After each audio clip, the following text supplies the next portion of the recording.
atgriešanās spēle pēc, kā jau pats saka, 5 vai pat iespējams vairāk mēnešu pauzes.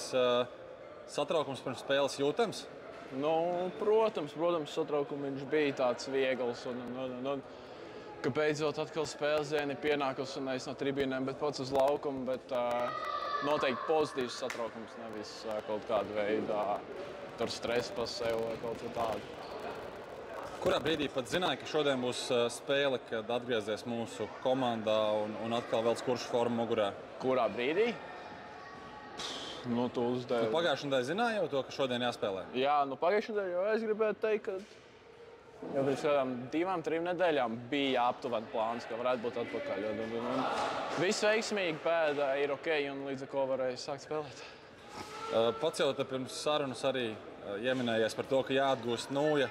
Bišķiņa rūsas kaut kāda uzkrājusies, saka, jā, pa šo laiciņu? Protams, bišķiņa ir jādabū apakaļ tas ātrums, lai rokas tiek līdz galvai, un tad jau būs atkal viss skaiks pagaidām pieklipo, jāsarādā.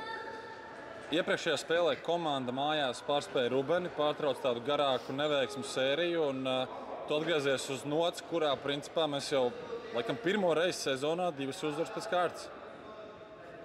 Ok. Laba sajūta būt komandā, kas šajā brīdī ir atgriezusies pie uzvaru takas un jūtās droši vien forši šajā brīdī. Nē, protams, pret Rubeni bija Maliču Džeku nospēlēja, izcīnīja 3 punktus un visi zinājām, ka šodien braucam uz šejienu. Te nekad dzīvē nav bijis viegli spēlēt, bet izmocījām, lai arī kā, bet izmocījām un 3 punktus ir kabatā. Kā vērtēs savas maiņas darbību šodienas mačā, jo gan tu, gan Sandis, gan Patriks ilgāku laiku nebija spēļu praksē bijuši. Un, jāsaka, divi abi aizsargi bija tādā labā tempā, un jūs visi 3, jāsaka, lecat iekšā tādā skrienošā vilcienā mazliet. Jā, sen visi no traumām tikko esmu atpakaļ. Rūsas vēl visiem ir bišķi. Tā kā jāatbūt nos, es nezinu, tas tikai laika jautājums, kad būsim atpakaļ savās labākajās formās un kopā varēsim bālot. Pāris epizodes bīstams pats arī izveidoja, un viena no tām nopelnīja soda metienus pretinieku vārtiem. Bija gatavs, ka treneris uzticēs? Jā, zināja. Jau bija sarunāts? Nebija sarunāts, bet bija nojaut. Bija nojaut. Un pārliecinoši realizē, komandai droši vien iedos pārliecību. Svarīgi vārti pašam pārliecībai un tai sajūtai, ka es atgriezies laukumā.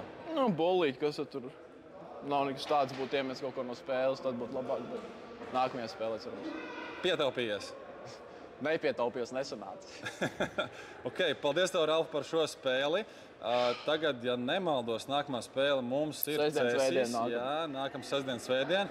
Tā kā noteikti ir laiks vēl pagatavoties, to rūsu mazliet nopulēt no lāpstiņas un pēdām ceļiem, visām pārējām ierūsējušām vietām. Vai ne? Tā kā noteikti priecājamies, ka esi atgriezies komandā un tikai uz priekšu. Tieši tā.